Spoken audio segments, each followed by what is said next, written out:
வணக்கம். இப்போ எப்படின்னா என்ன விஷயம் கற்றுக் கொடுக்க போகிறேன்னா, ஃபிங்கரில் வெயிட் எப்படி ஏற்றிக்கிறது, இன்க்ரீஸ் பண்ணிக்கிறது அப்படிங்கிறது.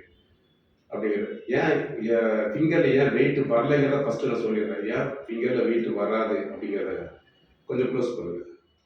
இப்போது இந்த விரல் இந்த கட்டை விரல் பார்த்தீங்கன்னா இப்படி வச்சுருப்பாங்க. இப்படி இப்படி இப்படி வச்சுருந்தாங்கன்னா அது வெயிட் இழுக்காது, வெயிட் அடிக்க முடியாது. அதுவே இப்படி இருந்துச்சு, இப்படி இருந்தால் வெயிட் வரும். அப்போ நம்ம வைக்க வேண்டிய இடத்துல இப்படி வச்சுருந்தீங்கன்னா உங்களுக்கு வெயிட் வரும். ஓகேவா? அது கொஞ்சம் உள்ளே எடுத்து வச்சா நல்லா வெயிட் கிடைக்கும். இப்படி இருக்கிறதுனால தான் வெயிட் கிடைக்கிறது இல்லை. இன்னொன்று விரலை இப்படி குத்தி வைப்பாங்க.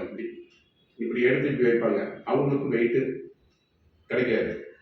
இதெல்லாம் அப்போ வெயிட் கிடைக்கணும்னா என்ன பண்ணணும்னா, இந்த கட்டை விரல் இப்படி போகக்கூடாது. கட்டை விரல் இப்படி இருக்கணும். இதை இந்த விரல் சுன்ற விரலை நம்ம இழுத்து வைக்கணும். இப்படி இழுத்து வச்சா போதும். அப்போ அந்த கிரிப்பில் உங்களுக்கு வெயிட் நல்லா கிடைக்கும். ஓகேவா? இதை ஒரு எக்ஸசைஸாக எப்படி செய்யலாம்னு பார்த்தா, நான் எப்படி செய்யணும்னா, இங்கே ஆப்போசிட்டில் இந்த இடத்துல இருப்பேன். அதாவது நான் உங்களுக்கு வச்சு காமிக்கிறேன். இப்படி இருக்கான்னு வச்சுக்கோங்க.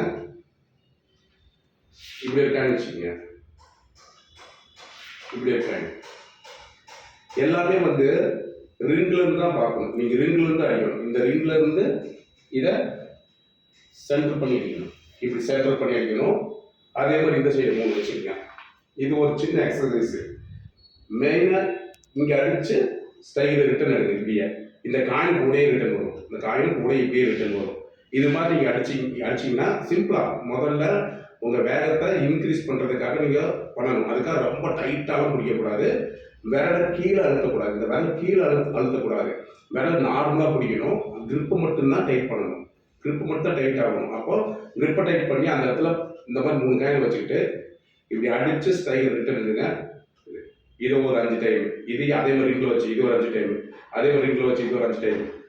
இந்த சைடு அதே மாதிரி இங்கேயே 5 5 5 அப்போது இந்த மாதிரி நம்ம அடிக்கும் போது என்னன்னு கேட்டிங்கன்னா விரல ஸ்ட்ரென்த்து கூட்டிகிட்டு இருக்கோம். ஒரே நாளில் கூடாது.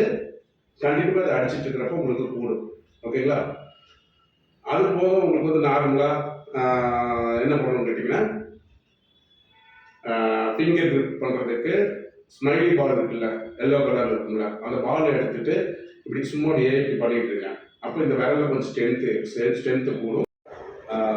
ஃபிங்கரை ரொம்ப டைட்டாக பிடிச்சி இழுக்காதீங்க. நார்மலாக லூஸாக பிடிச்சி சும்மா கிரிப்பை நமக்கு நார்மலாக பிடிச்சி சும்மா ஈஸி கிரிப்பு. அது ரொம்ப டைட் பண்ணிங்கன்னா இடம் மாறும், உங்களுக்கு இடமும் மாறும், எல்லாம் டிஸ்டர்ப் ஆகும். நீங்கள் நார்மலாக பிடிக்கிற மாதிரி பிடிங்க. அந்த கிரிப்பில் ஜாயிண்ட் ஆகிற இடத்துல கிரிப் பண்ணுங்க. கீழே அதாவது விரலை கீழே அழுத்தி பிடிக்காதீங்க. கீழே லைவில் அழுத்தி இழுக்காதீங்க. நீங்கள் நார்மலாக இந்த ரெண்டு இருக்குல்ல, இந்த ரெண்டுக்குள்ளே சிக்க வச்சுக்கிட்டிங்கன்னா போதும், கிரிப்பை உடச்சிடும். இல்லை சிங்கிள் ஃபிங்கரிங்காக இருந்தால் இப்படி பிடிச்சிங்கன்னா போதும். இப்படி பிடிச்சி இந்த கிரிப்பை கீழே ரெண்டையுமே அழுத்தாமல் இதை பிடிச்சி இப்படி சுண்டுறீங்கன்னா போதும். இவ்வளோதான் சிம்பிள் விஷயம். உங்களுக்கு வெயிட் வந்துடும். All the best. தேங்க்யூ.